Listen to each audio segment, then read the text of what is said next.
All right, and it looks like we are just about set up. So I will hop us over to Tridenttail with Diddy Kong Racing 100%. All right. Good morning, everyone.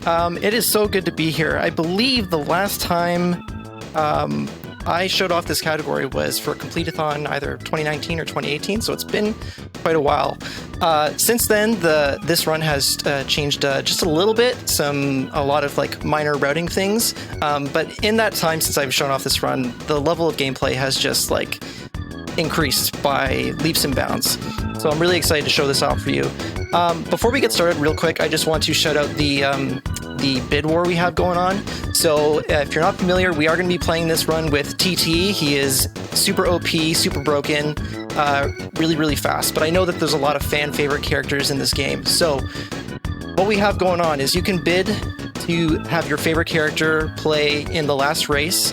If you don't want to be held personally responsible for ruining the run, you can donate to keep it as TT so that we can just be super fast. But we also have Diddy in the mix, we have Conquer, we have Banjo, and we have a lot of DKR fan favorites, Pipsy as well. Pipsy, if you really want me to suffer, you can put your money towards that. But yeah, I think we're ready to go. The only thing is, I'm not able to share my screen in Discord. Is that going to be a problem? No, should be fine. We should be good to go. Okay, so would you like me to just give you a countdown? Yeah. Okay, so in 3, 2, 1, go. All right, so what the heck is this category? This is 100%, but what we mean by 100% is Adventure 1 100%. So in this category, we're going to be collecting all 47 gold balloons. We're going to be collecting the TT amulet, the Whizpig amulet, all 4 keys, all 5 gold trophies. And if I haven't missed anything, then we're going to be obviously beating Whizpig in the Future Funland stage. So that's kind of how this is going to go. That seems like a lot of stuff to do in an hour and 48 minutes, but we've got lots of really cool tricks and routing to make sure we're doing this as efficiently as possible. So yeah, there's going to be lots to kind of cover in this run. There's lots that is kind of hitting you pretty quickly, but I'll try my best to cover the really important stuff and maybe shed a little light on this incredible game. So we're actually going to start off with something really difficult. We're going to immediately switch to plane, and we have to navigate the overworld here to pick up these 4 overworld balloons. Really tricky movement here. We need to barrel roll in this really tight space. All right, so there's 1, 2, really easy to miss that one. Then sharp turn here, a couple more barrel rolls.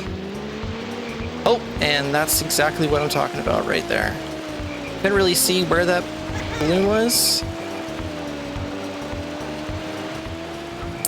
It's very important that I get this here. There we go. As I said, this is legitimately one of the hardest parts of the run. All right, we're in Dino Domain there. Good recovery. Yeah. All right, so we're going to immediately start off with a race that I think is pretty good at demonstrating the ideal kind of scenario. In this game, we want to kind of maintain our momentum with boosts as much as possible. So you're going to see me kind of chaining these zippers, maybe get a little bit of airtime. And this is ideally what we want to try to accomplish in all of our races, is just maintaining that boost speed all the time. So another really important part of this run that you're going to see a lot is a cutscene skip, which happens at the end of every balloon and coin race. So it's a 1-frame pause. See if I can get it here. There you go, just like that. You know you got it when it says first place there. You exit to lobby, and you get the balloon, but you don't have to watch the cutscene of Taj giving it to you. So that's really nice. And that saves a couple of seconds every single time, right? Yeah, on average, we say it saves about 6 seconds. Some are a little bit more, and maybe I'll point those out if we come across them. But generally, it's about 6 seconds per cutscene skip. And there's 40 of them in the run. And a little fun fact, no one has gotten 40 out of 40 in a run. The most anyone has got is 39. About 3 people, I think, have done it.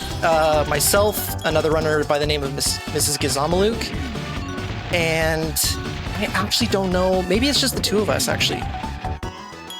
Oh, need to press A there. And I've done 39 out of 40 more times than I can count, which is really frustrating when you can think about it. But yeah, maybe the 40 out of 40 will happen today. Who knows? We're already at 2. We are. We're 2 for 2.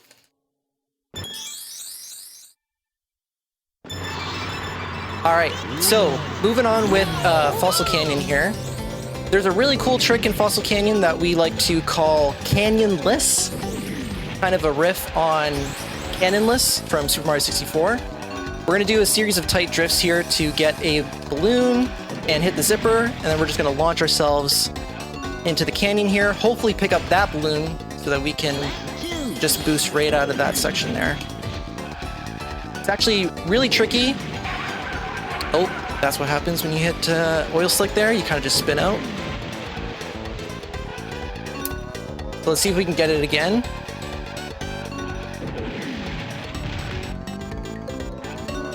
And it's really common to actually just miss those balloons there on the in the canyon there, which is really annoying. So hopefully that doesn't happen to me too much, but this is one of the more inconsistent tracks because of this track here. But we got it all 3 times there, which is nice. And as you can see, if you don't get the pause the first time, you can buffer it, but it's pretty difficult. This is some will have you believe this is a 20 FPS game, but it actually has a bit of a variable frame rate. So you can probably imagine that a variable frame rate and a frame perfect trick, not really a good combination. All right, so we are out of bounds. That is a thing that you can do on quite a few plane tracks here. So to get out of bounds here, we just took a boost and then we used a barrel roll to get beneath the lava floor here and sneak under the walls of the track. Now, I can't just like fly around in any way I please. I do have to follow the main checkpoints of the race. Otherwise, TT will tell me I am going the wrong way. All right. So yeah, so that's what out of bounds looks like. You're going to see a couple more of those throughout the run. I love watching the other racers through the walls and their little numbers still going. Yeah.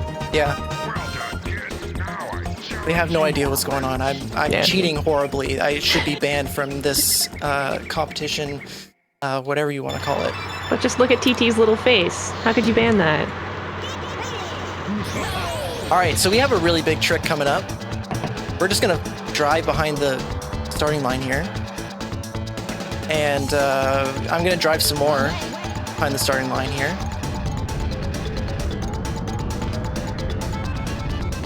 I'm gonna, delay some more. We're gonna give Tricky a bit of a head start.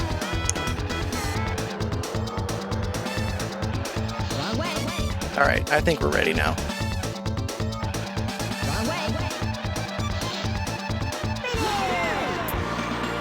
All right. So that is what we call tricky skip. It's an example of a checkpoint manipulation, which you see more commonly in time trials, but this is actually the only example of it in this run. And basically what we did is we tricked the game into thinking that we were at a different checkpoint than we actually were, and there's some shenanigans that happens around that. It's really complicated. Maybe beyond the scope of this showcase, but that's essentially what it is at the core. It's a checkpoint manipulation. So very cool stuff that like even exists in this game.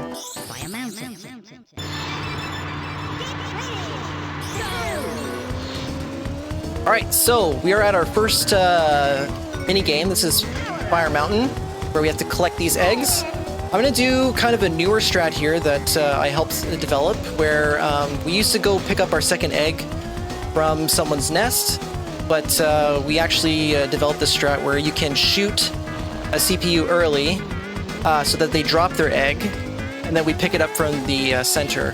Now, I might encounter a bit of trouble from some of these people. Okay. Now, the drawback of this strategy is that you seem to get a lot of different CPU patterns. It's kind of unpredictable what they can do. So I had two people hovering around my nest. They easily could have stolen one of my eggs, but I got very lucky there. You won first prize. All right, so we are well off into this run. Coming up are the silver coin challenges, which I think add a really interesting kind of layer to this speed run. There's a lot of different ways you can tackle these coin races. You can, and it changes depending on the track as well. So I'm going to try and point out some of the logic and the strategy behind getting these coins here. For Jungle Falls, there's nothing too crazy. Oh, a little bit of bad collision there. Sent me into the wall. It's fine. We kind of just split up these coins over 2 laps. Sometimes you'll see me focusing on coins in the first lap, just to get them out of the way and focus on the racing. Other times it's kind of like a hybrid of prioritizing bananas and coins, because bananas, if you don't know, they increase your top speed and acceleration by, gosh, what is it? 2.5%, I believe, to a maximum of 10. So sometimes it's nice to grab those bananas early so that you can more quickly get to that top speed. But as I said, it kind of just changes based on the track, what kind of strategy you're gonna go for. There's something very silly about how the coins just straight up have the Nintendo 64 logo on them. Feels just a little bit meta.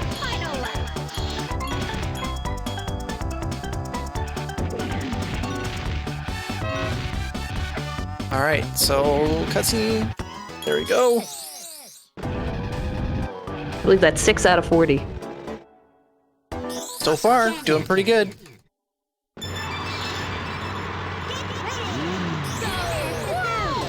Alright, so back in Fossil Canyon here. And yeah, there's nothing too crazy going on here with the addition of the coins.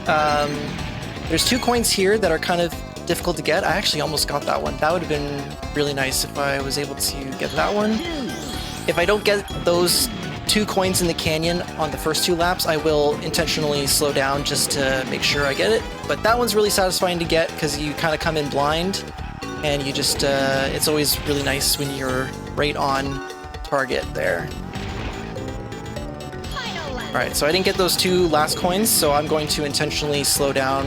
Well, not really slow down, but just kind of alter my strategy here to make sure that I get these last 2 coins. So I won't use the boost here. Get this one. This one hiding here. Oof. Alright. Now the strategy here in Hot Tub Volcano is, because we can go out of bounds, we want to collect all of these coins on the first lap. So missing one of these coins would not be great, because then we either have to delay going out of bounds, or we have to go back in early before we would ideally want to. We got all the coins, so that's good. Gonna head out of bounds. Whoop. A little bit of an awkward line here, but that's alright. Oh, I might have turned too early, actually. No, we're good. And I'll go back in bounds here. I could finish the track like this, but for the purpose of getting the cutscene skip, it helps to know where the finish line is. So, all right, 8 for 8 on the 1 frame pauses.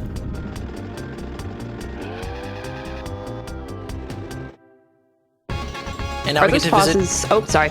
No, go for it. Go for it. Are those pauses any harder or easier depending on the vehicle that you're in, or is it all just the same to you? I don't think the vehicle plays much into it, but the point where you cross the finish line, so to speak, can kind of change depending on the race. Like, I feel like the point where you pause is like sooner or later. Also there's a first try for tricky skips. That's really good. Nice. All right. And we're done with Dino Domain, so we're just going to reset the console so we can skip some cutscenes, and then we'll get back into run shortly. Yeah, there's a lot of weird things about the cutscene skips. Like, they're, as I said, the variable frame rate can really mess things up. Yeah, not so much the vehicles, though, I would say.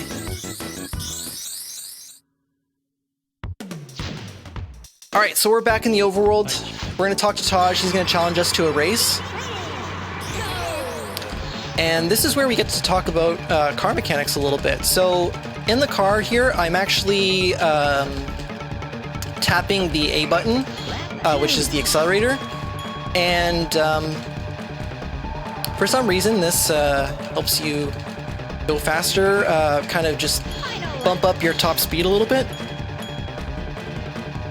I'm not quite sure why this happens. I'm sure at one point maybe I had a better understanding, but Hello, bye-bye for now.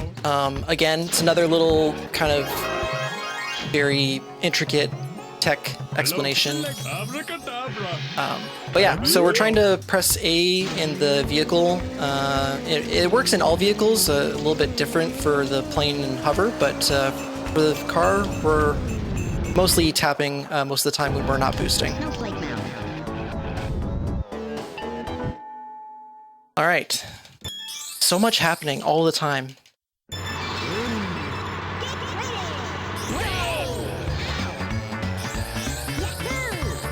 All right, so this is the first level in Snowflake Mountain called Frosty Village. A track that I initially didn't care for all that much, but I've actually grown to love this one quite a bit. It's got some really nice boost chains, like this one here. Let's see if we can... Oh, that's very common. I tried to chain that balloon boost into the zipper, but I just ran right over it. Then there's this one in the forest here. Bit of an awkward jump, so I wasn't able to make that connection, but that's really satisfying to do.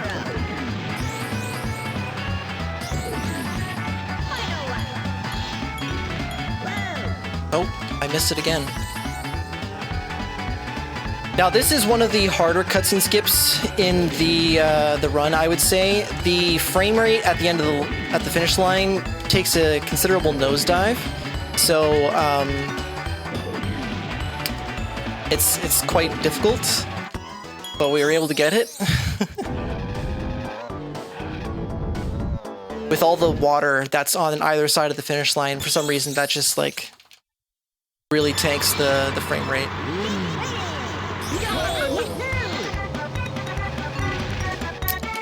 Alright, so now this is Snowball Valley, and the special thing about this one is that this is where the key is for this world.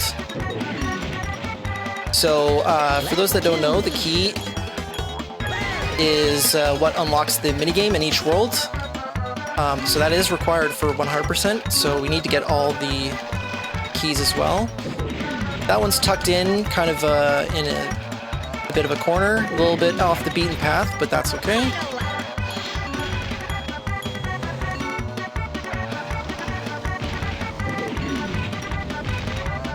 Ooh, just jumped right over Diddy there. Oh, there's our first one. Bummer. No 40 out of 40 today. Oh no! Made it to 9 though. Almost like a 25% of the way there. Yeah, I would say I average probably about 36 out of 40, which is very, very good.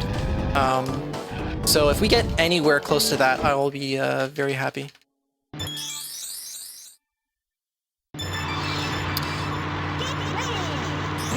Alright, so we are back in the plane for Everfrost Peak, and this does not have an out-of-bounds clip, so we are going to be doing this one inbounds. Oh, I missed that zipper, but that's okay. Some of the strats here are quite difficult to make sure that you are keeping momentum in the plane.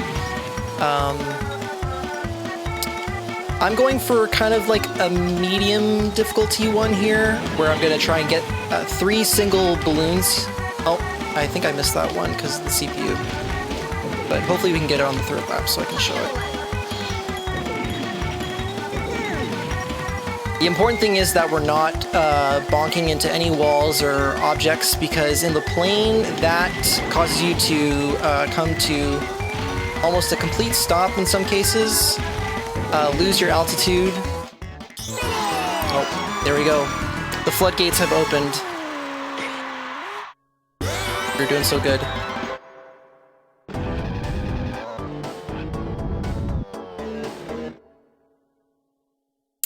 But as I was saying, yeah, mistakes in the plane can be pretty costly.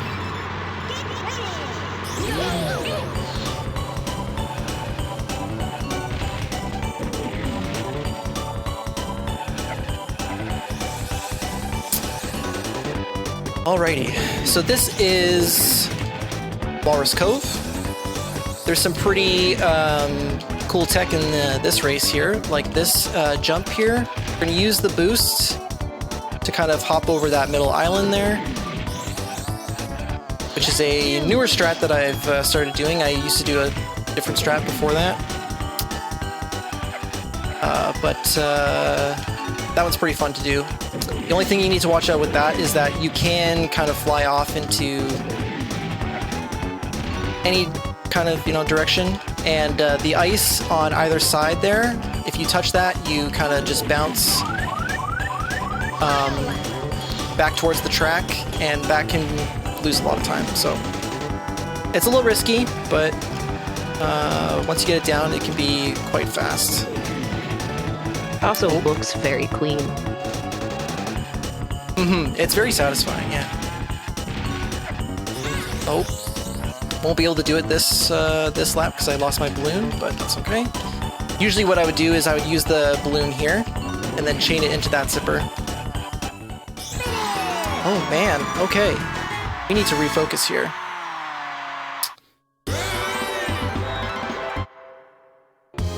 Alright. So,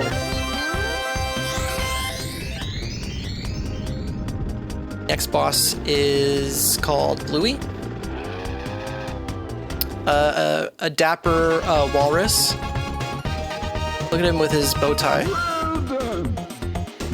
Wow. What an outfit. I know. Kind of devastating. Okay, I'm gonna go for a really dumb trick here. My success rate lately has been pretty awful. But as long as we don't royally mess it up, there should be no consequence for missing it. Oh, it looks good. I want to land on this balloon here. There we go. So that's the one example of out of bounds in the hovercraft that you're going to see in this run. There's other ones, but I don't go for them.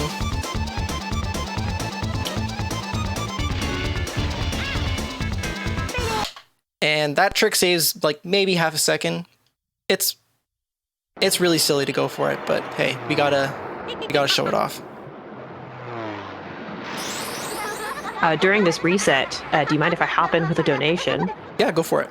So we had a donation come in from Mod366 for $5 that just said, I heard something about suffering, putting $5 towards the suffering.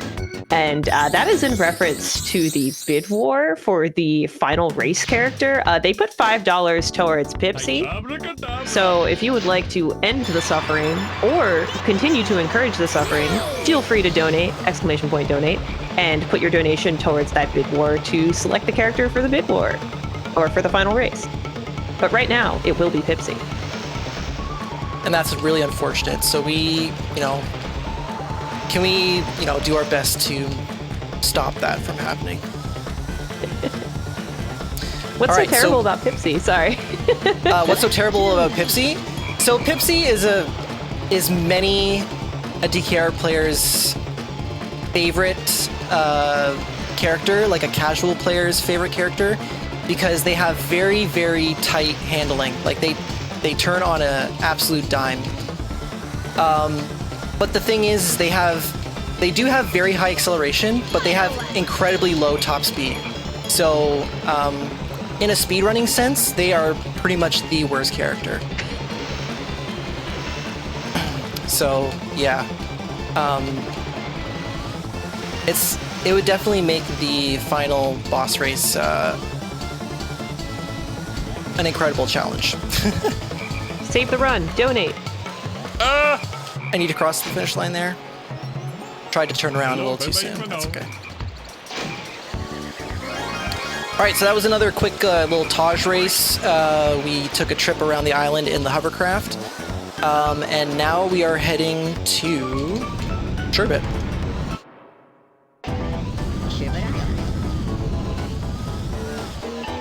Now our first track here is called Treasure Caves. Not really a favorite, I would say, among the speedrunning community, because it does have a very awkward boost chain that I'm going to try and do here. I missed it. So there's the zipper into the balloon, into the zipper. While making that turn, it's quite difficult, but hopefully I can get it at least once. Oh. It's really hard to gauge kind of your trajectory there with the boost. One more chance. Hopefully I can get it. There we go. Okay, back on track with the cutscene skips. Let's go. Hey.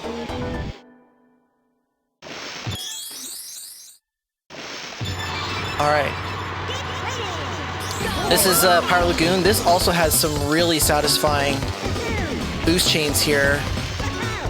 Oh, and we're gonna get blocked by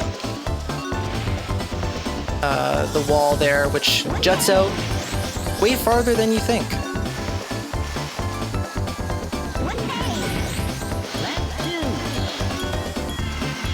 Oh, you can also sneak right under that zipper, apparently.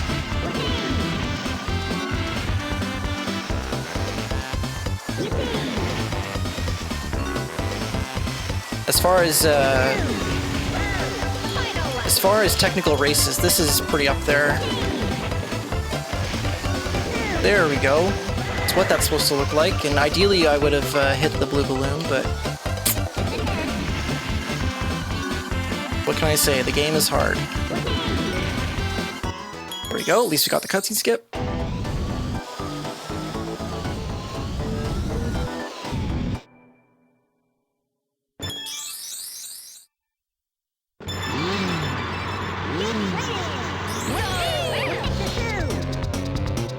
Alright, so this one is Crescent Island, and this is where the key for the Sherbet Island minigame is. So we need to make sure that we grab that.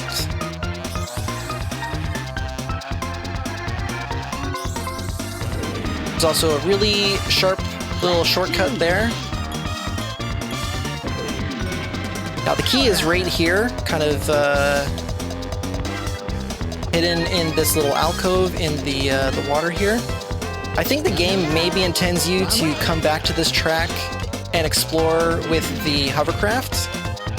because the car in the water doesn't really work all that well. But thankfully, we are fast enough that we can just take a little detour to pick up the key and still continue racing. No problem.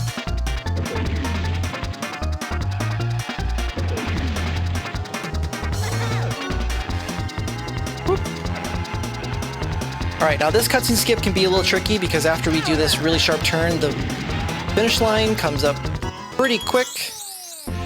Got it?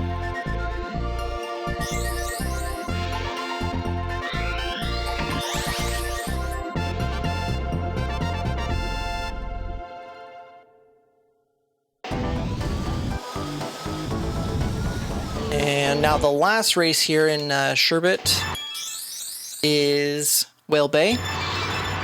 Admittedly, one of my worst tracks.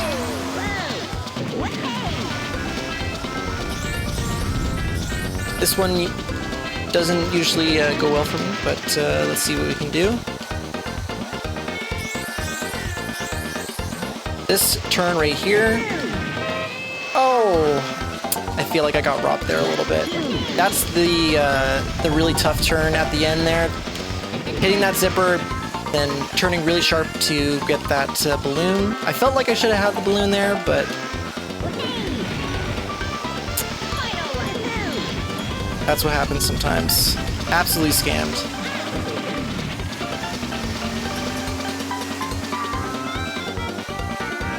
Now this one is also a really difficult skip to get, but we got it. And actually there's so much lag there that it ate my 2 down inputs, so I restarted the race instead of exiting to lobby, but that's okay. We did it. As someone who knows very little about this run, I do have to ask about the hovercraft wiggling. Mm-hmm. Why yeah, wiggle? Why wiggle? I didn't get a chance to explain it, but it's one of those like weird tech, hover techs. If I pull up the speedometer here, oh, it's already up. So, it's kind of, it does the same thing as like the A-tapping. It just gives you like another boost in your top speed, which when coupled with the A-tapping, like also increases that top speed.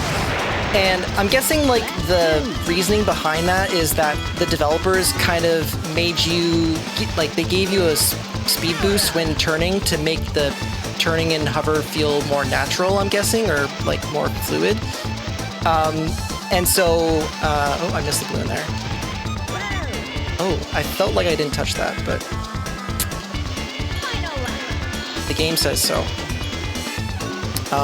Anyways, yeah, so we kind of just abuse that that advantage while turning to get this constant like speed boost because we're turning all the time left and right.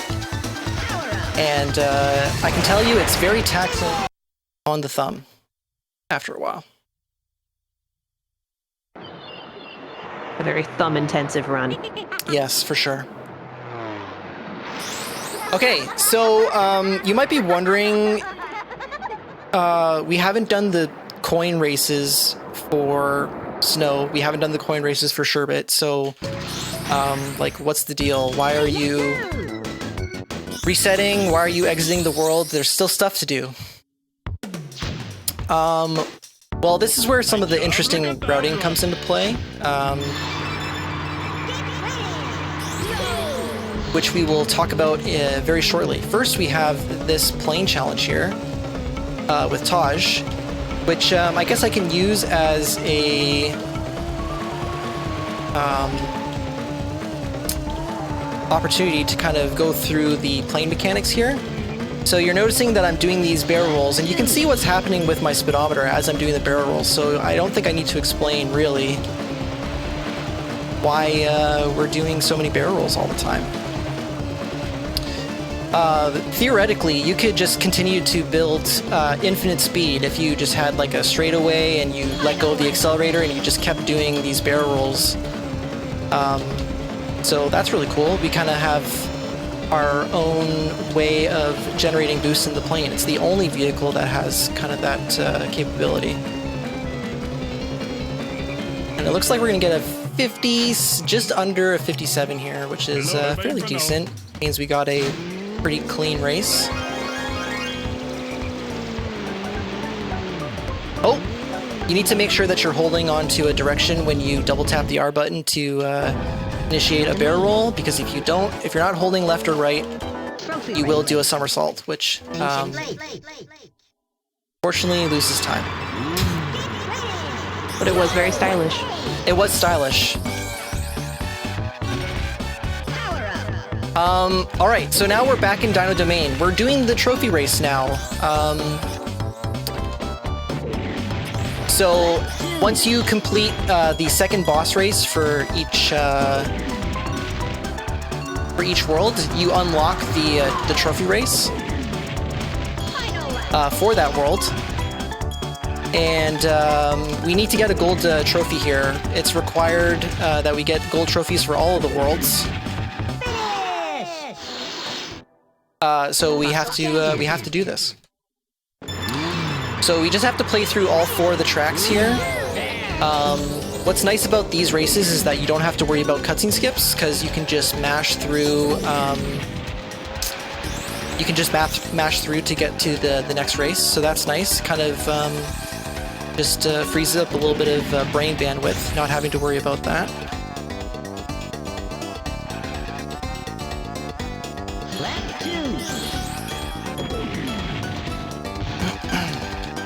But coming back to the whole not doing coins thing, or you know, leaving some objectives in the 2 previous worlds we were just in, you're gonna see a trick coming up shortly that kind of explains why we're routing all of this in a really weird fashion. We just have to get through 2 more races. And you can see how stingy those balloons are sometimes.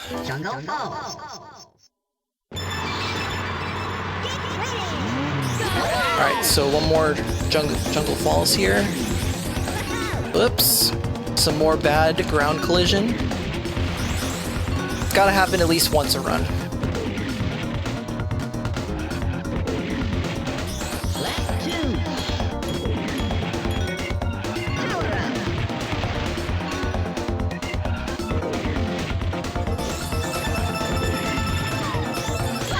Okay, thank you, Pipsy.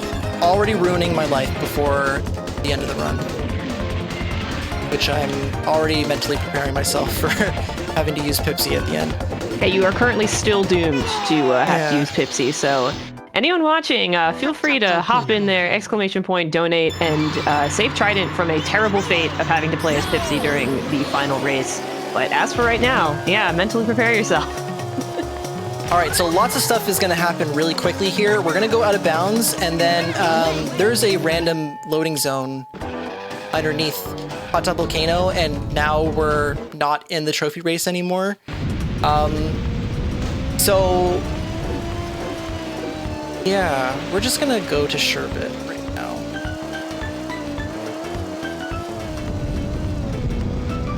And then I'm going to go to the mini game, Darkwater Beach.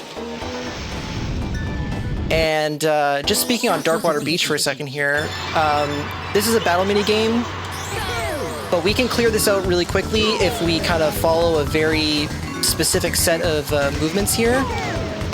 So I might just like try to concentrate for a second, because this is pretty difficult.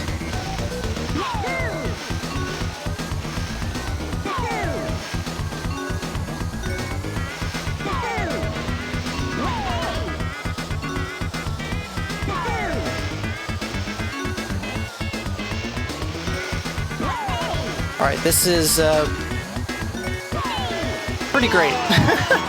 That was pretty good. Clean. Alright, very clean. I'm very happy about that. That is very difficult to do. Okay, so we won the minigame.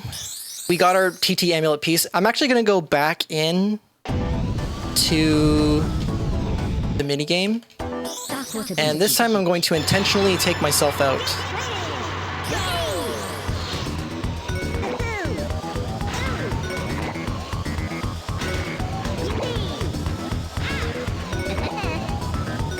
There we go. So we got a 4th place. Womp womp. But now look at this.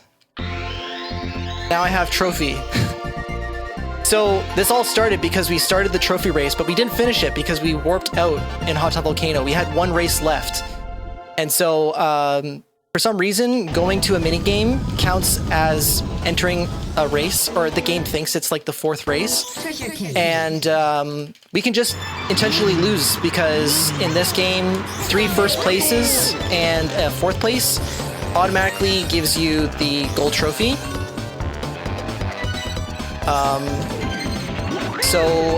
So we got the trophy there. We finished the trophy race. Now it looked like we got it in Dino Domain.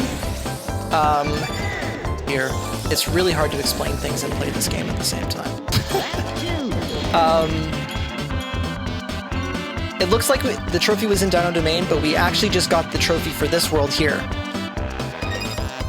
So that is a trick called trophy storage, and we're going to be using that to get all of the trophies in this game.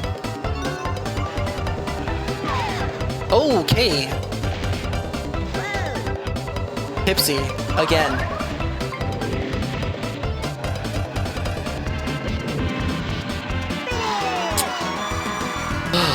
Alright, there's another one. I think that's 5 missed now.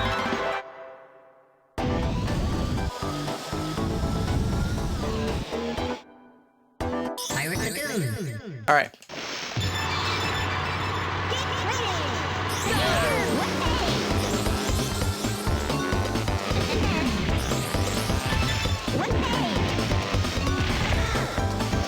So I know the coins are here, but let's try and show off this track a little bit better than we did last time. Already off to a really great start. We're gonna hold on to this balloon here. We're gonna pick up these 2 coins.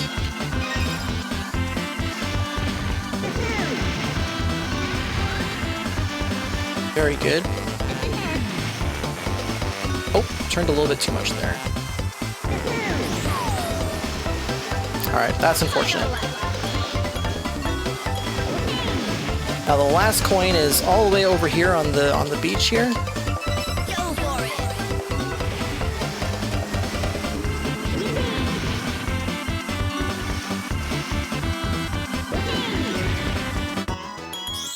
Oh, very nice.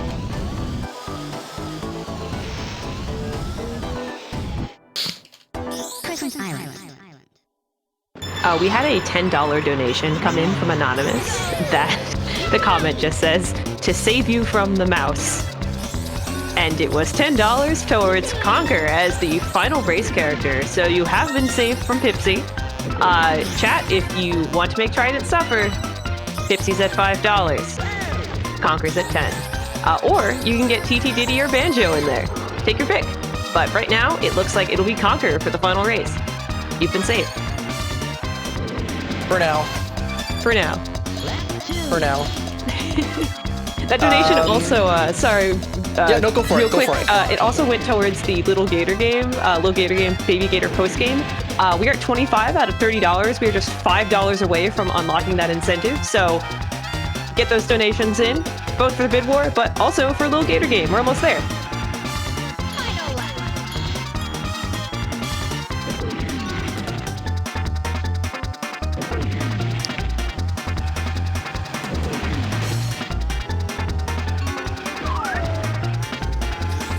Alright, so almost finished up with Crescent Island here.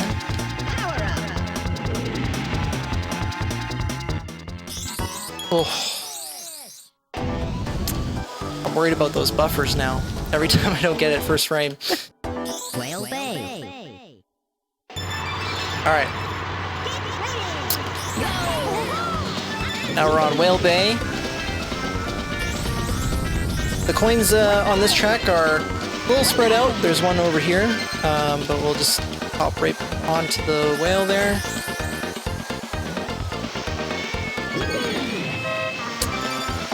that balloon is also very stingy.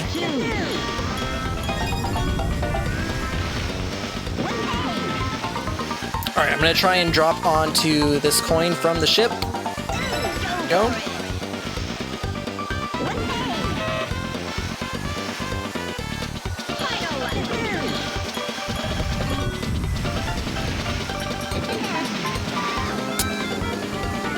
Crunch getting a little bit into the action there. Oh, let's avoid that. Okay. Alright, got the skip. Alright, so now we're back to Bubbler. This race is a little bit less fun. Yeah, it's less fun because they took away one blue balloon, so we can't go as fast, which is always equates to less fun. If there's any opportunity you can go slower, it's generally not a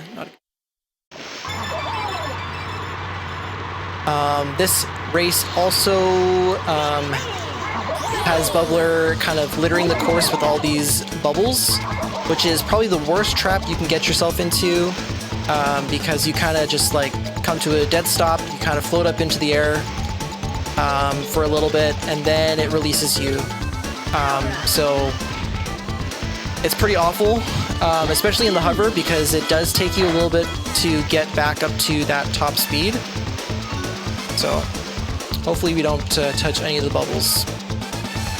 The good thing is that they are always in the same spots, so you can kind of, there's no randomness.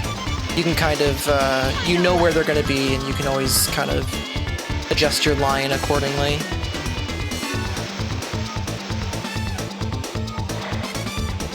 And we are going to reset after this again. We're going to be all finished with Sherbet here. There's no... Oh, that was really close. There's no reason to come back to this world after this. So, again, to just like avoid cutscenes and stuff, we're going to reset the console here.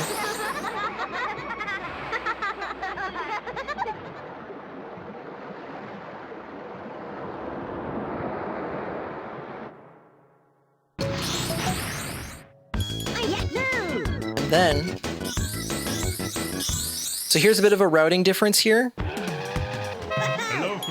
Usually we would change to plane, but it's recently been discovered that it's actually faster to just start the plane challenge again. You get the boost here, which gets you up to top speed pretty quickly, and then we'll go to Dino Domain.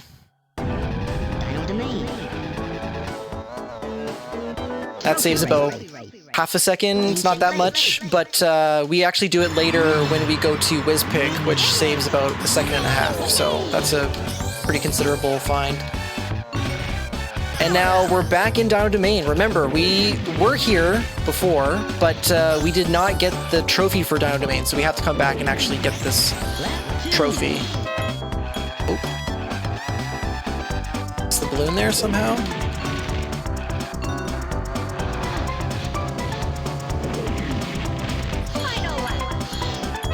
Feels like these balloons have very wacky collision.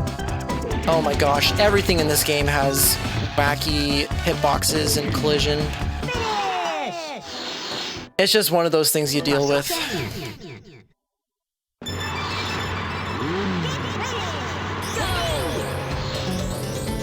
Especially on this track, as I said, with those balloons in the canyon, it's... I feel like I miss them more often than I collect them.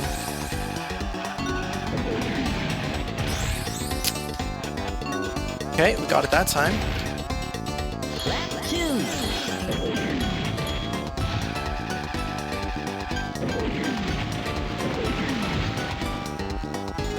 On average, because we do these races so often, on average I get about a 101. So anything above that is kind of not good, and anything below that is pretty awesome. I think we're on pace, but as long as we get this balloon... Oh, and we miss it, of course. So we might have to settle for a 101. Yeah, there you go. Jungle Falls. And here for these races, Jungle Falls, I would like to see a 35.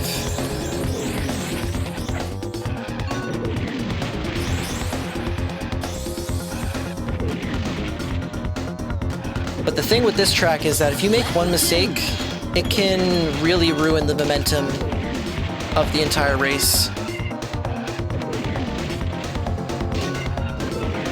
The mistake might actually cost you a second, but just getting back in the flow of things can also kind of cost more in the end. There's a low 35, that's really good. Volcano. And now we're back to Hot Tub Volcano. And it's just rinse and repeat. We're just gonna go back out of bounds. Take the loading zone. And this is very rare. This is a 10% chance.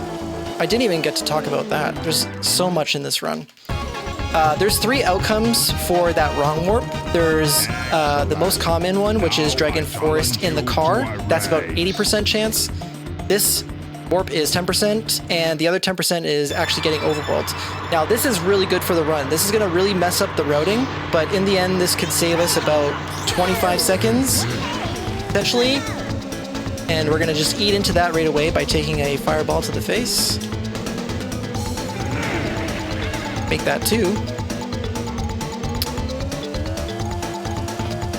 But now we're going to try and do a trick here. You can just sneak out of bounds here. And we'll also use the ceiling to kind of give us a boost there.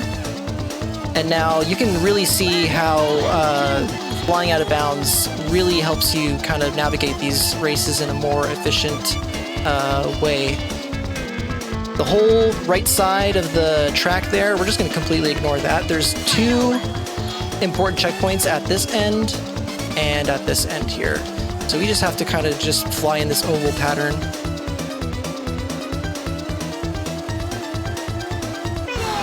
And yeah, there we go.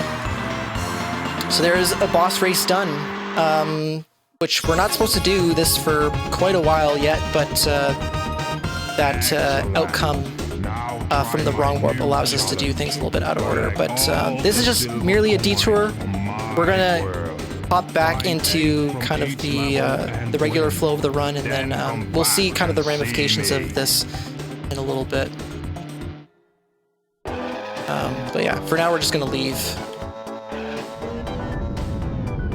and head to the world that we were supposed to go to, which was Snowflake Mountain.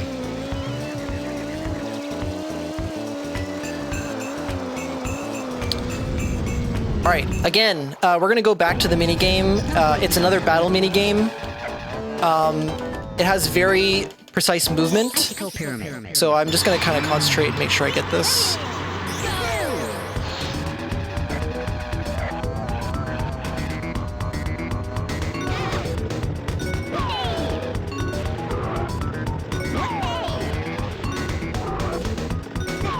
Okay, we should be good.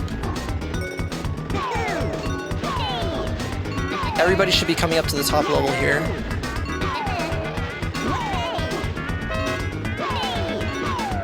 Alright, cool. So again, we win the minigame. We get our 3rd piece of the TT amulet. And then, just as we did in Darkwater Beach, we're going to do the same thing here. We're going to do a nifty little U-turn here.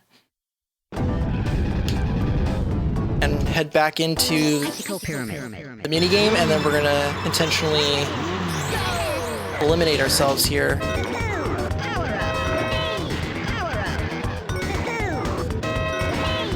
There we go.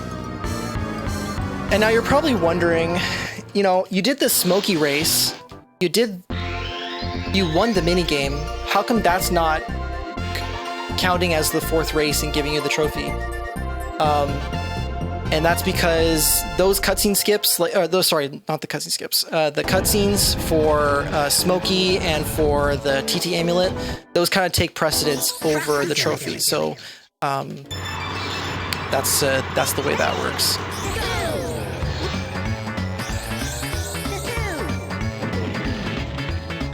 All right. Starting off Frosty Village coins with a very scary trick. We boost down that kind of valley section and grab those 2 coins. This track kind of has a bit of a weird strategy for the coins. I'm going to pick up some and leave others, and the goal of that is to really just go as fast as possible, because I want to kind of beat the CPUs to a certain spot of the track. The CPUs are kind of like on a global kind of timer, I guess you can say. They're going to be in the same spots generally, so by gosh, I'm so sorry. Just give me a second to concentrate.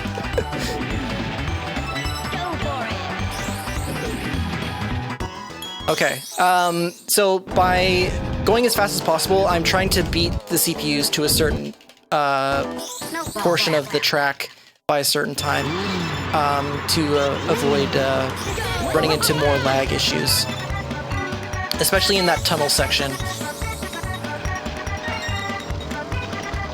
Also, you doing an incredible job of commentating and playing at the same time. There's so much happening in this run, and everything is so fast. I'm in awe. It's yeah. I promised that there was going to be like a lot to this run. There's this is one of those like runs where it's just like it just doesn't stop. It's just, oh, I don't know how I didn't hit that oil spill. But yeah, it just doesn't stop. There's like always something going on. Oh, okay, that's fine. We're gonna blame that on the oil slick. Alright. I think that was the 6th one I miss. So this would not be a good run for me, cutscene skip-wise, but it is what it is. Generally, we're actually racing pretty well, I would say, so I'm pretty happy with that. Alright, so here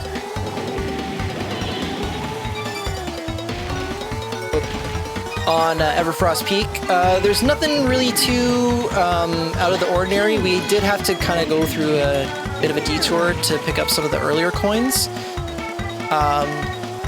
But with that out of the way, we can get back to our usual strategy. Oh, okay. Which is not missing balloons, but sometimes that happens.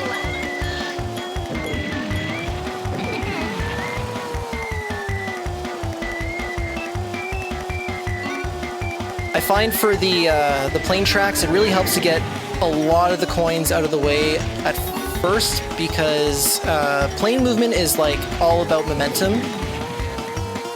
And if you're constantly interrupting your momentum to go pick up coins that are kind of out of the way, you're just adding more time onto the race. So I find it helps to like get most of that stuff out of the way initially, so that you can just focus on the racing, and that tends to be the fastest approach to those kind of races.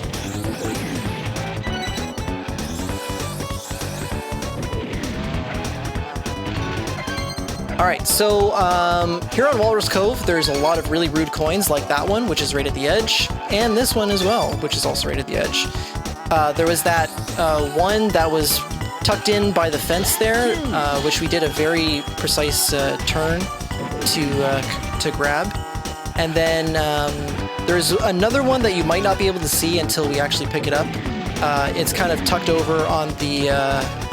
oh, there it is, right there. I'd have got a quick glimpse of it.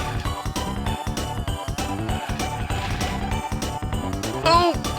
Okay.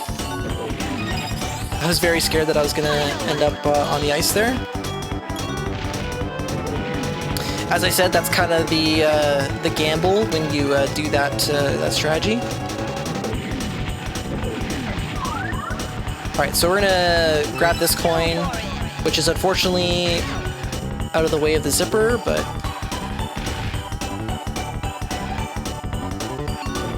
okay, yeah, that's what happens there.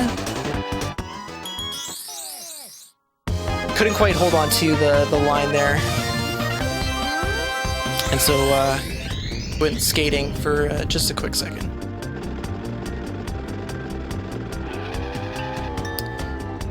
All right, so now we put off this rematch with Bluey for quite a while, but we're gonna do it now. And this race is also considerably less fun than the first one because they get rid of, I think, all but 2 balloons. And that unfortunately means we can't go for the cool out of bounds strat again, but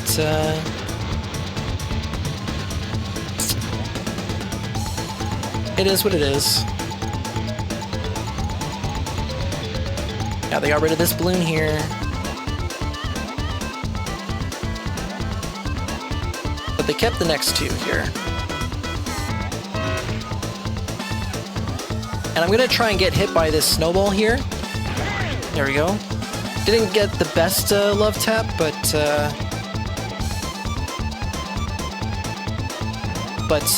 yeah, in the hovercraft, you don't actually get squished, you just kind of get pushed. So, of course, we're going to use that to try and get ahead. All right, another reset.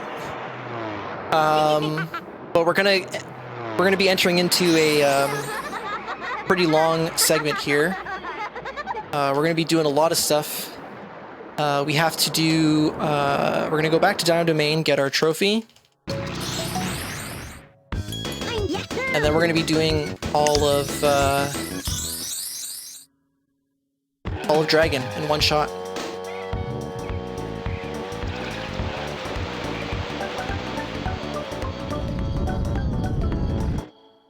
Dino Domain.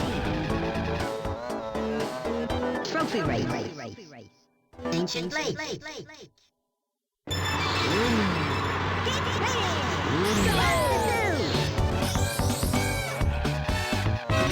Alright, back in Dino Domain once again.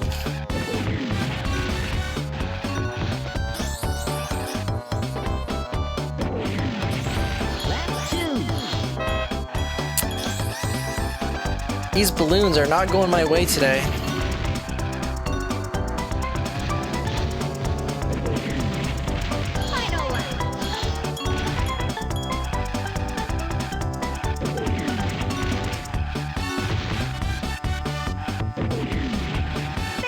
So we got a 36. Not amazing. I would prefer a 35, but missing that balloon certainly didn't help that. Alright, let's see if we can get a really good Fossil Canyon here.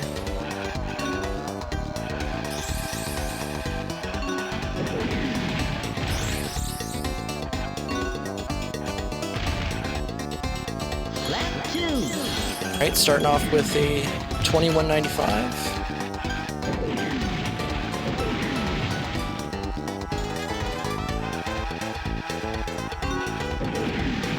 I guess I could also mention another kind of really cool piece of tech is the ability to kind of adjust your pitch while in the air.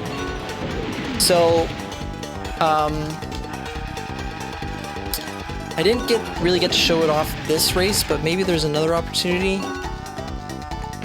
When you're in the air, you can adjust kind of you can adjust the pitch of your vehicle by making movements on the joystick. So for example, when you're in the air and you're holding down, you can actually kind of like pitch the vehicle up to try and maintain flight in the air. You can hold up, which can muscle the vehicle back down to the ground, which we do a lot in hover, because unlike car, when you're in the air in the hovercraft, it's not so good. You want to maintain contact with the ground as much as possible. But then you can also kind of like curve your jumps as well, which I was trying to show on Fossilcanium, but didn't quite have a good enough boost to do that. But maybe one of these races, we have a couple more opportunities to try and get a good one. Okay, so we're not going to do trophy storage. We do need to get this trophy, so we're going to actually do that now. So we're going to finish this one normally.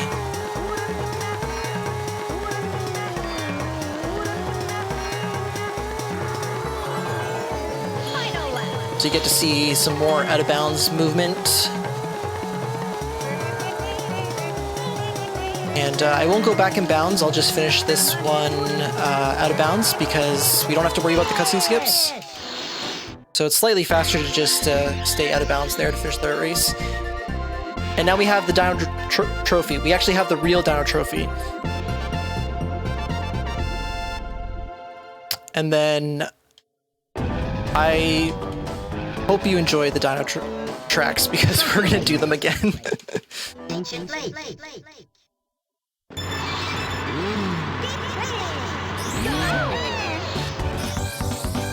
We get to see these tracks at least 2 more times. Getting very familiar with these tracks. Oh yeah.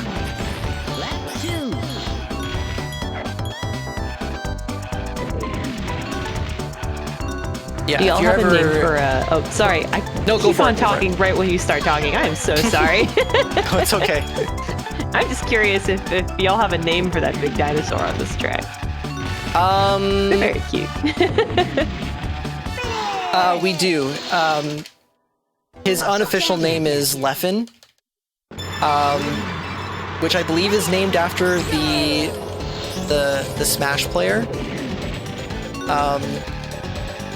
I'm not going to say who came up with the name, but the lore is that the dinosaur would often like get in your way, and he can like if you get too close to him, he can like stomp you and you know, cause you to lose all your speed.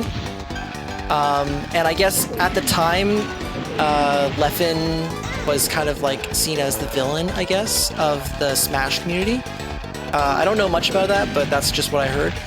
And so yeah, so the community member named the dinosaur after him, Leffen, because he was the villain of Dino Domain, I guess. That could be the lore, or I could have made it up. I don't know. I just feel bad if they were considered a villain and now just have a dinosaur named after them because of it.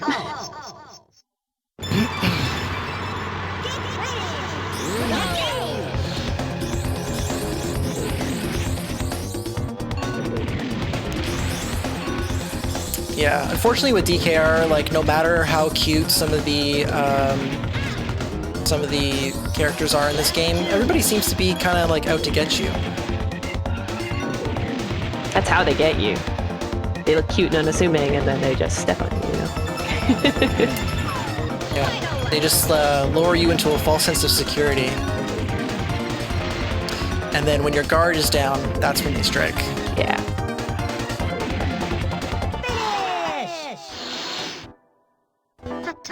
Alright.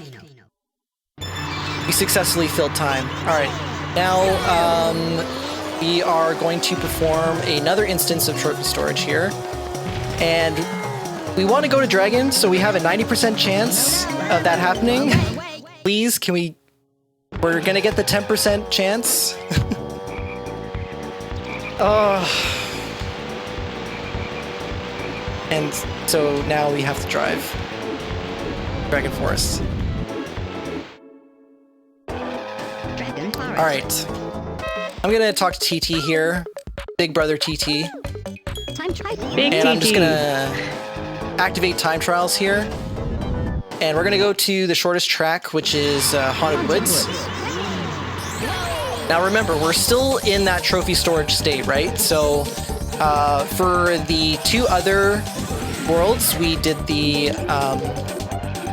mini game, and that worked out really well because those were battle mini games. But the mini game for this world is not a battle mini game, and so if we were to try and lose, that would take forever. So that's not really a viable option. So we just need to do the shortest track here. Now, to turn on time trials, what that does is it avoids having to watch kind of like that opening cutscene that you've been watching me skip this whole time. And so that's nice. We wouldn't be able to skip that because we're in the trophy storage state. But also the added benefit is that we don't have to race along with other CPUs. And as you just saw, this still works for getting the trophies. So that's why we do that. All right. So remember when I said that on average, cutscene skips save about 6 seconds? Well, this is going to be an example of... Oh my gosh, we're just going to play pinball for a bit.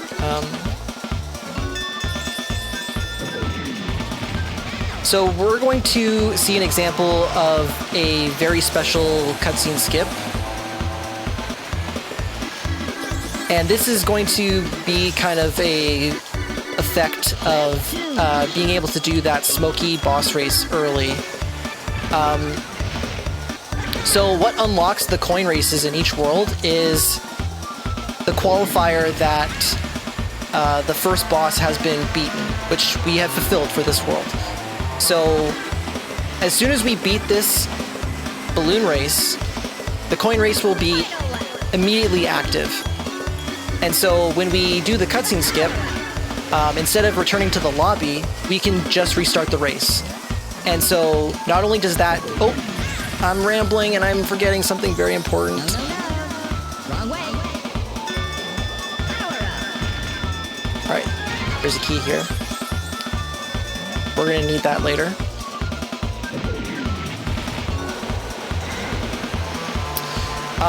So by restarting the race when we get that cutscene skip, not only are we skipping the Taj cutscene, but we're also cutting down on overworld movement. So we say these cutscene skips save about 12 seconds. So those are really important. You don't want to miss those.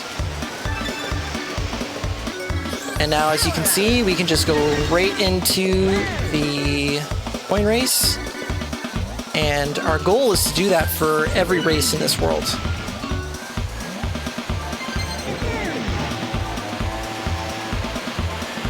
Oh, I missed all the bananas there.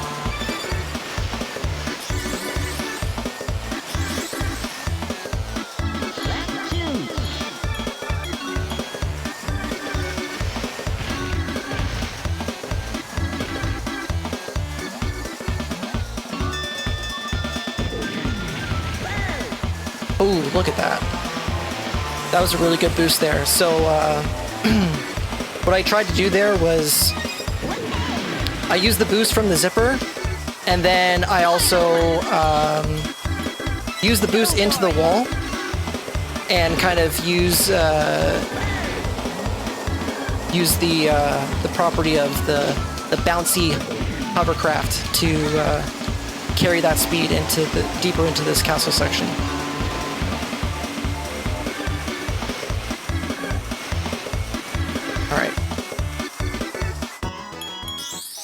Alright, so we got all the cutscenes, cutscene skips rather. We got the key. We're going to be going to this minigame shortly, and you'll see why it's not such a good idea to use that to get your trophy. So now we're back to Haunted Woods.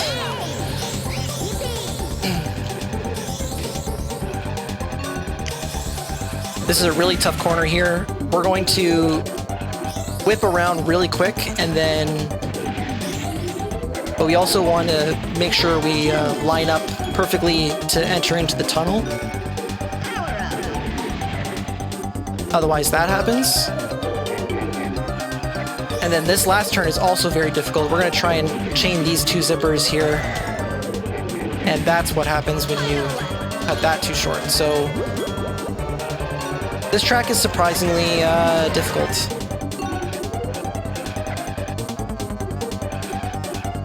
Now this cutscene skip is going to be coming up pretty fast. But we were able to get it. Again, we're going to restart the race. Don't exit to lobby. And now we can do the coin race immediately. Oh, almost overturned there.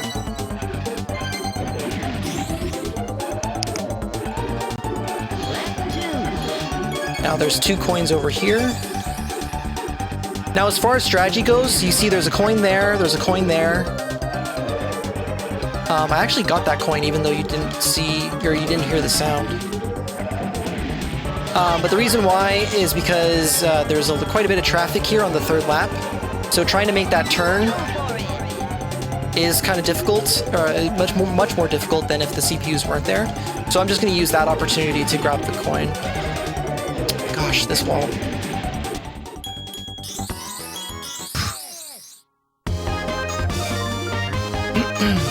Alright, so now we get the cutscene to enter the boss race. And this happens because we got 4 balloons in Dragon Force, so that cutscene automatically plays. But that's to go to the first boss, which we've already done. So we don't want to go do that again. Instead, we're going to go straight to the minigame. And what we have to do for this minigame is collect 10 bananas and bring them back to our chest. The catch being that you can only hold on to 2 at a time, so you need to make multiple trips. So we're going to try and quickly grab these 2 sets of bananas here. We're going to try and avoid other CPUs who can shoot you and make you drop your bananas. And we also need to be careful that we're not going too fast. These bananas do respawn on a timer. So I had to slow down a little bit for that 3rd set, but I did not have to slow down for that one. So that was pretty good. That was pretty clean. It's pretty easy to mess up the driving there. And now we have a track that I would say lives in a lot of DKR runners' heads, and that is Windmill Plains. This is a plane track, and it has one of the hardest out-of-bounds tricks in the game. So hopefully we can get it. I'm going to start the race by trying to pick up as many bananas as I can so that I can go super fast while I'm out of bounds. Now the clip is very difficult. Alright, but we got it. But the hard part is not over. This is actually one of the hardest tracks to navigate out of bounds. A lot of portions of the track are kind of spawning and despawning. So it's kind of difficult to see where you are. But also, the bounds of this track are also very tight. Oh gosh, this movement is something else. If I go too far away from the bounds of the track, I can actually void out and go back to the start of the race, which is really bad. It actually voids all of the progress that you've done on the track, and you have to start the lap over again. So yeah, so not great. And now we're going to do the same thing with the coins. We're actually going to do a funky strat where we get half of them and then go out of bounds. And then we're going to go back in bounds early to pick up the rest of the coins. And we do this to just kind of maximize the amount of time spent out of bounds. Make sure we're doing everything as efficiently as possible. And we just need to make sure that we're not going too far away from the track so that we don't void out, as I said. And we also don't want to go... Wrong way. You don't want to get wrong way, but we also don't want to go back in bounds. I don't quite know what happened there. Maybe I wasn't paying attention and I turned too soon. Final lap. Alright, so now we're going to go back in bounds here. There's a coin right here. So we're going to come back in bounds while grabbing that coin at the same time. Then there's one last one to the left here. Go for it. And then get our cutscene skip. And now we have one last track in this world, Greenwood Village. What many, I think, would argue is one of the most difficult races in the game because of a particular S-turn here that you'll see.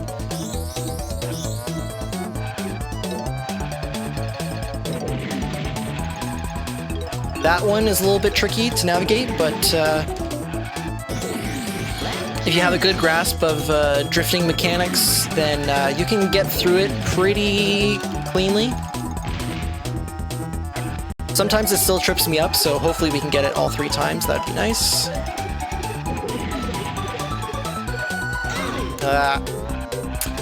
Had a little bit more speed than I expected, so it's a little bit hard to adjust.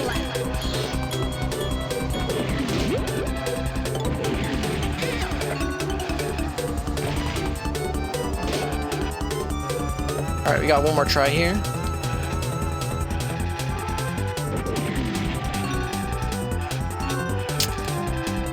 Way less speed. Making that easier. And we missed the cutscene skip. That was the important one. That's okay. We'll just back up and go back into the race. Does this give me a little bit of time to read a donation? Oh, go for it, yeah. Awesome. Osborne, hi Osborne, donated $24 and said, I'm so excited to see what we have in store this week for Completithon. Me too. Can we get a donation train going? So yeah, chat, can we get a donation train going? Osborne continues to say, any amount helps. Shout outs to Trident for an amazing run, and Spef for being an amazing host. Less than 3. Nice again, Osborne. And also, that went towards the Lil Gator Game Shield bid war. So as a reminder, we do have that. And that went towards the trampoline. So trampoline is now in the lead at $24. So for Lil Gator Game, if you'd like to see Marvin skateboard for the art palette, hop in there and give some donations for that. And also, there's another reminder about the other bid war going on right now for the end of this run for the final race character.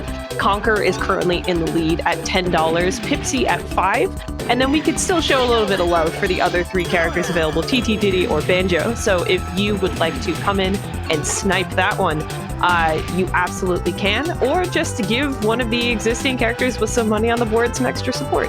So reminder that bid war will close in 20 minutes or so, would you say, Trident? We've still got some time. Maybe...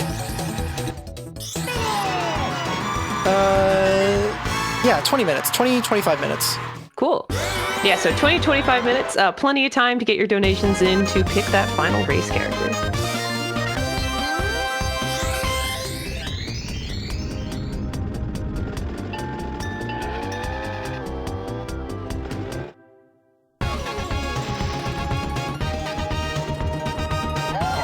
Alright. Yeah, we're actually coming up to kind of the home stretch of the run here. Time kind of flies by pretty quick when you're playing DKR. This is the rematch with Smokey here. We're going to try and get out of bounds again.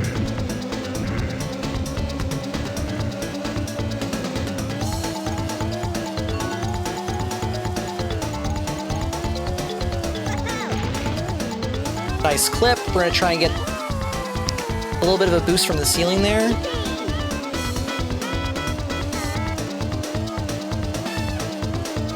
And then again, just try not to void out here.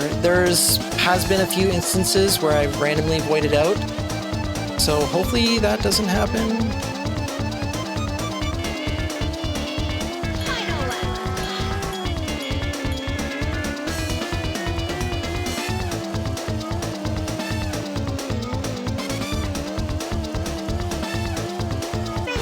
All right, and we will reset.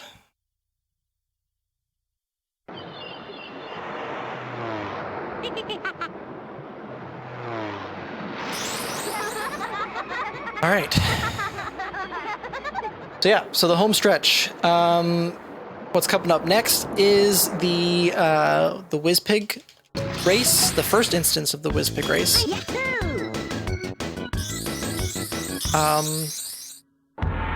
Quite a challenging race, actually. So we're gonna try our best. Make sure we do it fast.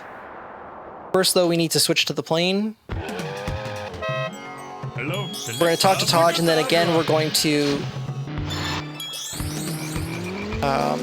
select the plane challenge, and then, as you can see, it just puts us right in front of the WizPig head, so that actually saves a bit of time, about a second and a half.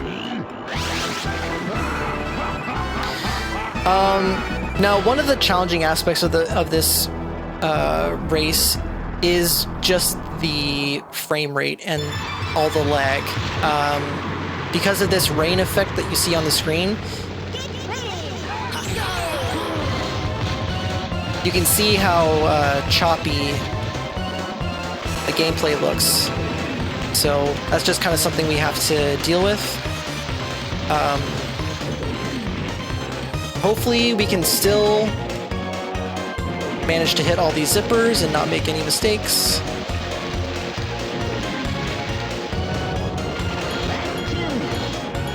So 24 first lap is pretty average. I would like to see maybe a 22 on the following 2 laps here.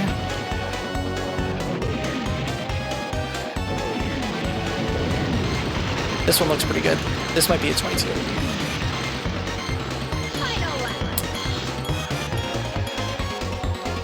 Just a little bit off.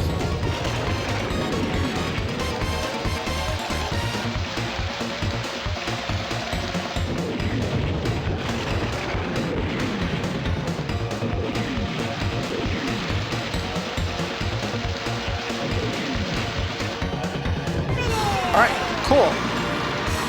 So WizPig's done. He's gonna throw a tantrum, but we don't really need to see that, so we're just gonna reset the console again.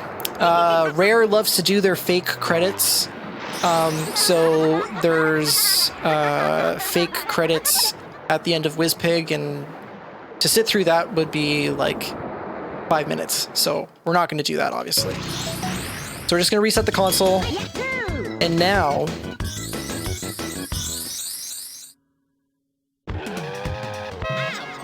we have reached the end. This is the last world. It's called Future Funland. It's really cool. It's got a space theme.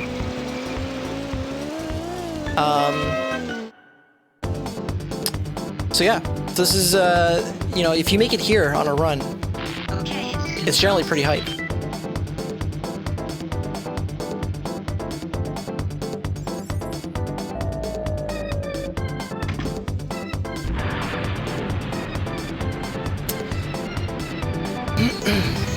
So the first race that we're going to do here is probably considered the hardest race in the game. It's a plane track.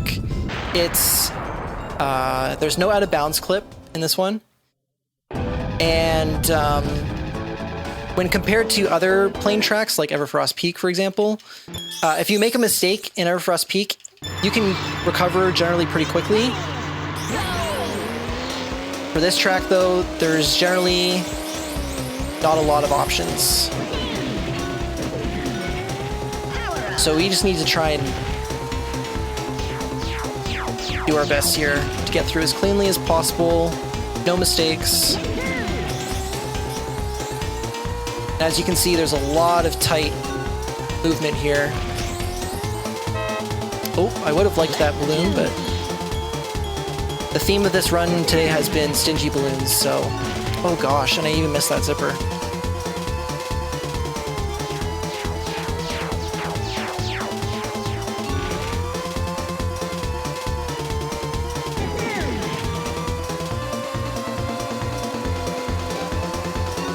Alright, well at least we didn't get that balloon stolen.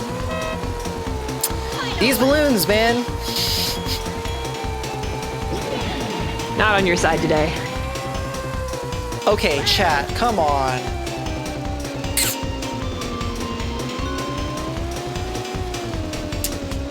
That is kind of tough to swallow, not gonna lie. Alright. These things happen. Alright, so again, really important cutscenes. There's no, like, interim boss between the balloon races and the coin races. So again, you can just restart the race here and immediately go into the coin races, which is really helpful because the requirement to get into the coin races is a balloon count, and we wouldn't have enough balloons to do that. So if we miss that cutscene skip, we would actually have to come back later, and just adds a whole bunch of unnecessary overworld movement. So we definitely want to try and get as many of these restarts here.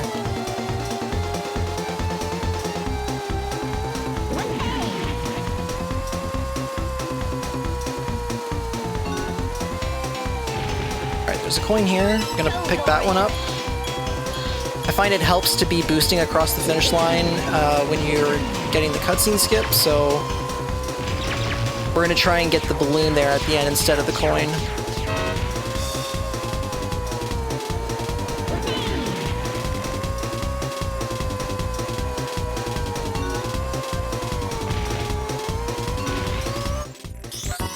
There we go.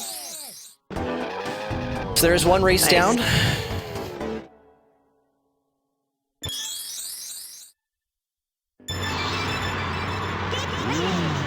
And now we're on to Dark Moon Caverns, which is probably the hardest card track. You know? I guess you could probably already have an idea. You know, we're at the end of the game, so obviously the difficulty is going to be ramped up. In the case of this track, though, there's just a lot of really tight turns. We have that, like, spiral turn there. And this is kind of the only breather moment in the track where we just have these, like, loops that we can kind of just ride and hug the right side of the wall there.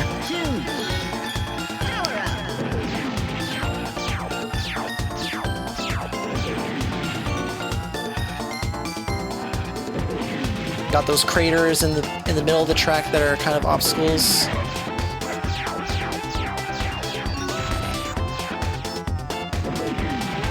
And this track is also incredibly laggy as well. I typically, when I'm doing runs, I would actually turn the music off for this section, much to many viewers' disappointment, but I do find that turning off the music actually reduces the lag quite a bit, and just helps me see what's going on, you know?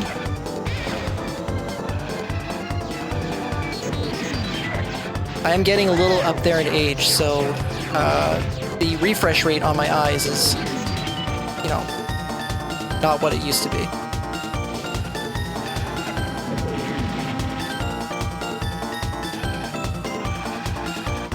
Alright, so we got the cutscene skip, we're gonna restart the race.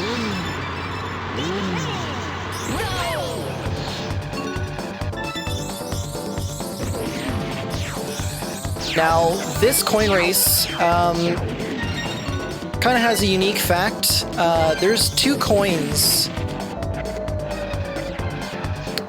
in front of the 2 loops. Oops. Now it is, it's possible to go through the loops, all 3 laps, and not collect the coins. And you can't go back through the loops once you go through them. So, if I did that, and I didn't grab the those 2 coins, I would have to restart the race. So, that'd be really bad.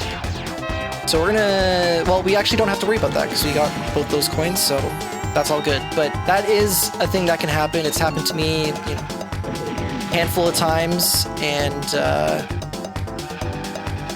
you know, that's like an easy minute and 40 seconds lost. So not great. All right, I am missing 1 coin here. I believe I know where it is. Nope. So now we're good to just finish things up here.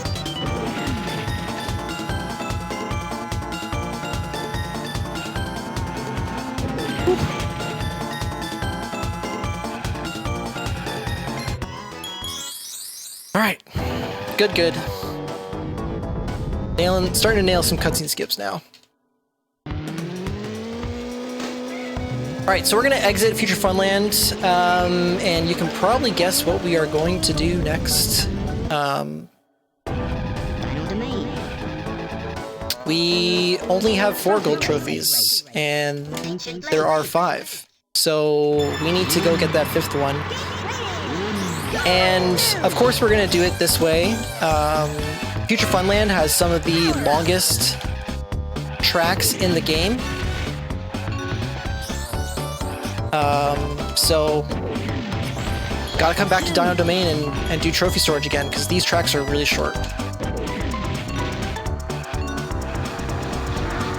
And this will be the last time we see Dino Domain tracks, I promise.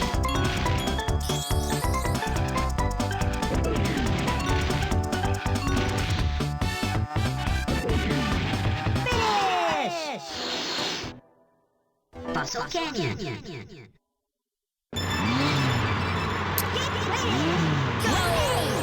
All right. Last opportunity for Fossil Canyon. I'm going to try and get a really nice launch into this cave here so I can show you kind of those pitch mechanics I was talking about earlier. We're going to try and bend our way into the cave here. That's some good speed. You can see I kind of bent my trajectory a little bit there. I did that by holding slightly down left on the joystick to kind of just curve around there. Some really cool tech. Oops.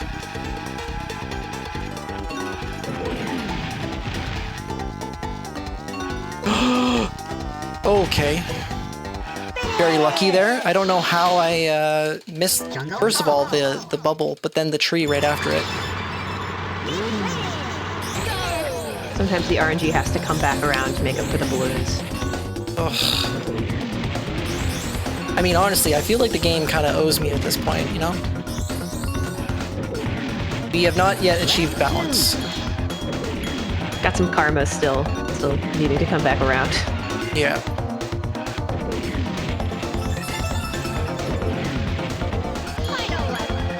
Alright. But you know what? The game could pay it back slightly by giving me another overworld warp, because we're not going to Dragon Forest. We're going back to Future Funland, so hey, if you want to give me another 10% warp.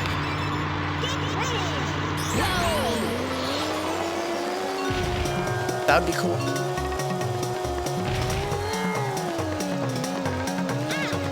Oh. Oh. And of course it gives me the slowest 10%. Oh my gosh. That marathon luck. Yeah. So just to put things in perspective, this run, there's 4 warps in total, right? we got 3 10% chance warps. So for all you math nerds out there that want to calculate the probability of that, have at it. Spaceport Alpha.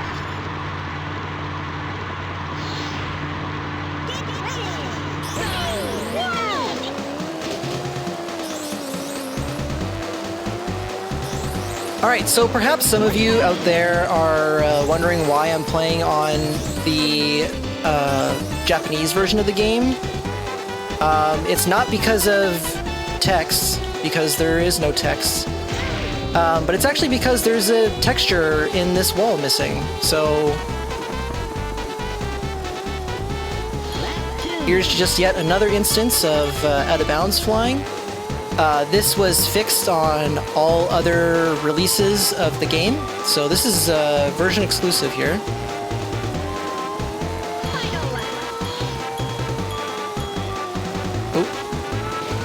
Oh, I thought that was going to be the wrong way, but good. And so obviously with this out of bounds, this makes this track the fastest one in Future Funland. So So that's the track that we're going to use to get our trophy, and we're actually going to do it 2 more times now. Lots of Spaceport Alpha back to back, because we need to complete the balloon race and then the coin race, provided we get the restart on the cutscene skip. Also, I didn't need to restart that race there, but bit of muscle memory there.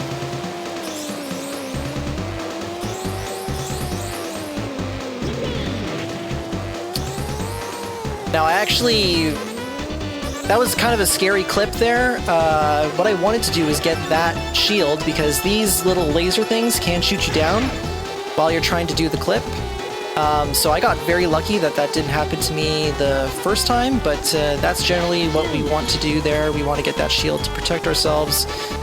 Make sure that we don't have to do some really awkward movement to try and get into that tight space without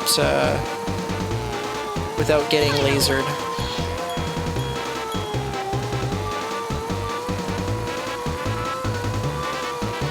Now, this cutscene skip, for some reason, is very difficult for me, but I'm going to do a little trick here where I put on the indicators and try to inject a little bit of lag into the game to make that cutscene skip a little bit easier.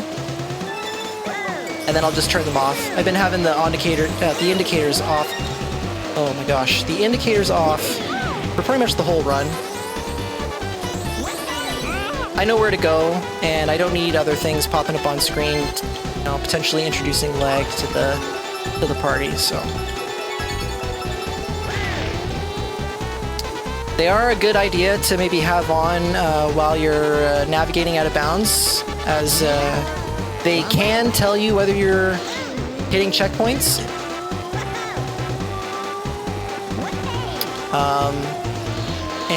You know, maybe I should follow my my advice in that particular instance, but I usually just have them off now.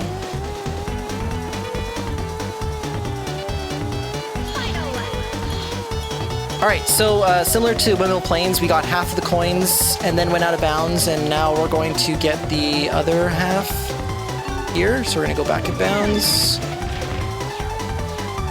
clean up the rest of these coins. Oops. And then I'm going to try to do the indicator trick again. There we go. Ooh. And now we are on the last race. So if you want to influence that bid war, you got like a minute.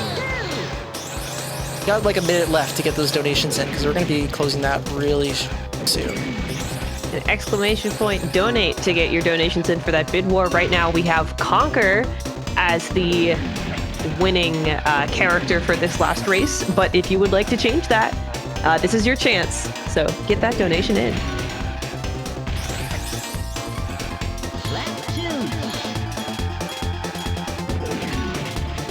So we're finishing off with Star City, one of my personal favorite tracks. I love kind of like the two sides to this track. You got this city section with all these 90-degree turns that are really cool. Oh, we're gonna avoid that spike ball. And then we have like this kind of like more, I don't know what you would call it, like deserty, space deserty section. I don't know. I just kind of like the dichotomous nature of this track. Whatever that installation is there, those spinning ring things. Modern art. Oof. Okay, we got the buffer. Okay, so that we can close that bid war. All right. Oh my god. Somebody got in the last minute and donated $6, which was F. George, that said Trident is going to find me IRL after this donation. It was $6 for Pipsy, bringing Pipsy into the lead and the final character you will be playing as. Fantastic. Thanks, George. Thanks, George. He's a good guy, I think. I don't know, questionable after that one. Well, also, oh, go for it.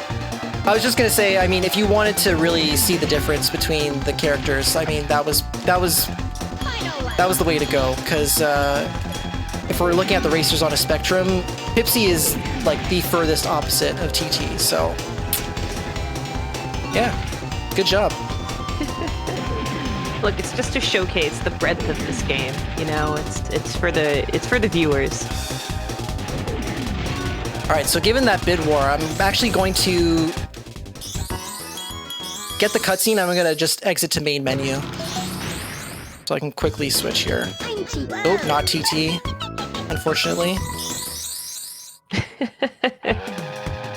And now I get to have a little practice with Pipsy as I drive to the Future Funland. Sorry, go for it. Oh, it's all good. I just wanted to throw in there that donation also went towards the Baby Gator post game for Lil Gator Game. So we have unlocked that incentive. We'll be seeing the Baby Gator post game.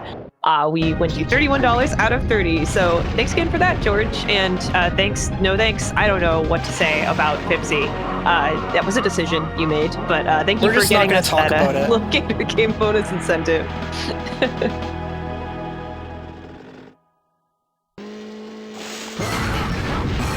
Alright, so I think because of the situation that George has put me in, I'm afforded one mulligan, right? I think that's fair, chat, right? Do I get like one reset on this race if I need it? I think you deserve it, but okay. We'll leave it to chat, you know. Alright, so naturally this is a plane track, so obviously there is going to be an out of bounds, right? So, gosh, here we go. Okay.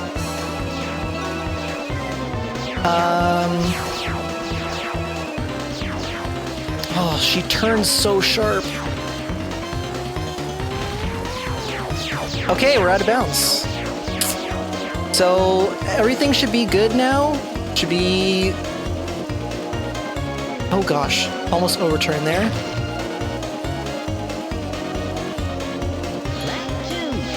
Okay. So I need to fly in a very specific pattern here. Also, I need to try not to go back in bounds, which is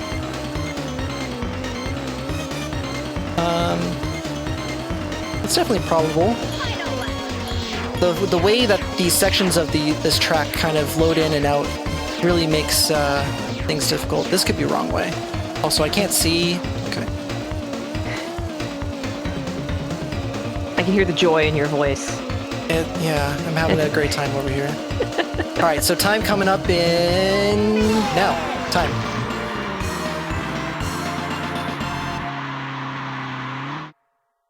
Very nicely done. Thank you. Yeah, that was a lot of fun. That was. I'm joking about the Pipsy thing. It's all good. I mean, if I didn't really want to play as Pipsy, I wouldn't have done the bid war. So it's all good. I had a really good time. Thank you for your sacrifice for the sake of entertainment and charity. Yeah, if I could just speak on that real quickly. I am not familiar with this organization, but just in hearing kind of the introductory information, it totally sounds like something that I would get behind, and I encourage everyone to make a contribution to this great organization, and also just for the sake of all the hard work that the staff have put into this great marathon. So yeah, thank you so much for having me again. Shout outs to the DKR community. You know, as always, if you're ever interested in speedrun DKR, please get in touch with you know, the community. We've got a Discord link on the speedrun.com page and all that good stuff. So if you want to learn more about the run, you can always head there and get in contact with us, and we can help you out. Thank you so much, Spef, for hosting as well. Sure thing, and thank you for running. This is a great run, a great time, super fun. Yeah, thanks again for being here. Thanks so much. All right, I'll see you later.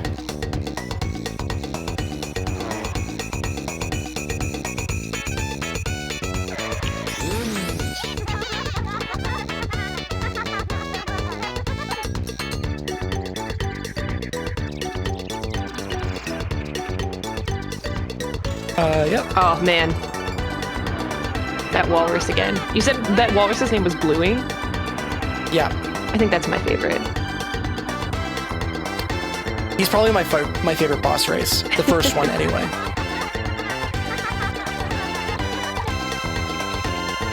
Oh, yeah. We identify, like, oh, the bow tie. That's a nice touch. Exactly. It's beautiful. I just wanted to hang out and watch the rest of this cutscene. Beautiful game, beautiful characters.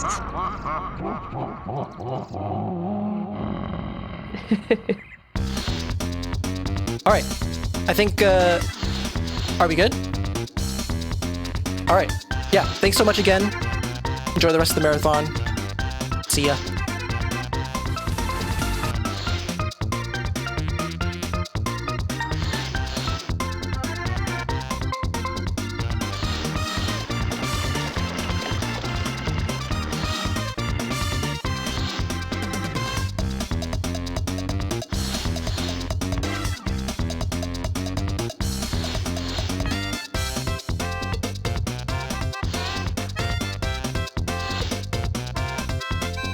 Oh, this is fun. We have some credits in the background. Check out that fancy break screen. Thanks, George, for setting that up. This is awesome. So while you watch those lovely credits in the background, we had a couple of donations come in partway through that run that I want to bring up because they are about our next bid war that is coming up. So we have a bid war going for Stardew Valley Adopt a Pet. That'll be in a couple of runs. Before that, as a reminder too, we do have that Little Gator Game Shield bid war, and right now Trampoline is winning at $24. So if you want Marvin Skateboard or the art palette for that, get your donations in. You can get those too. But for Stardew Valley, we do have a bid war for Adopt a Cat versus Adopt a Dog. And we had a couple donations come in for that during this last run. We have one for $20. Thank you so much for that. From Jaded Saturn. That just says, cats rule, dogs drool.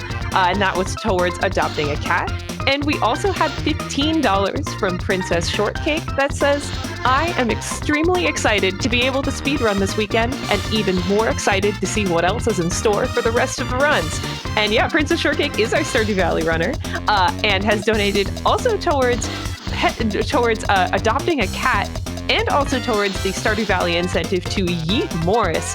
So now we have Cat in the lead at $45 to no money for the dog. Chat, what's going on here? Give the dog some love. Donate for the dog. I love dogs here. I'm a dog person. There's got to be some of you in chat too. Get that dog up there for the Adopt a Pet bid war. We only have a couple of runs left to get that in, so pop in there, donate, ! Donate towards that bid war before that run comes up.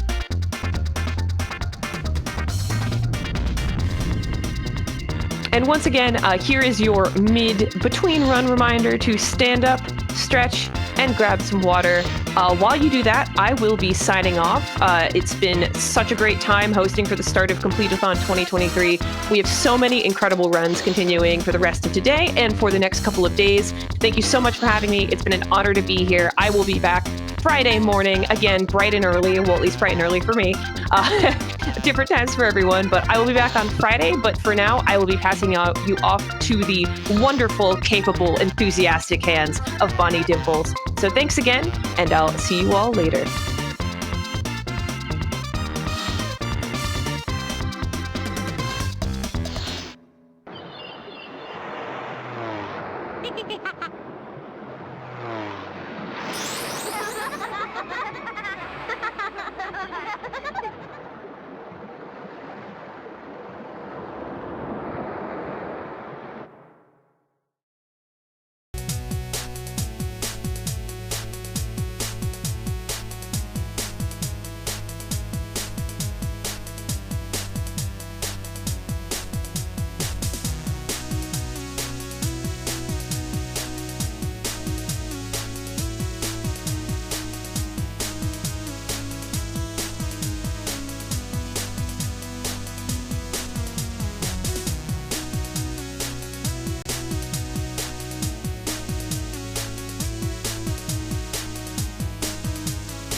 What is up, everybody? I am Bonnie Dimples, and I'm your host for the next few runs here at Completithon, a charity event dedicated to completionist speedruns. This includes 100%, all collectibles, or even a few categories where you collect all of a specific collectible, such as all red berries or all shrines, just to name a few. If you're interested in getting involved or finding out more, make sure to join our Discord and follow us on Twitter to get updates about future events. Now, not only are we all hundo all the time here at Completithon, but sometimes our runners take it a step beyond. For example, kicking off our cute games block is the one and only Podgy 713 with Walt Disney World Quest Magical Racing Tour. Oh man, try saying that 5 times fast.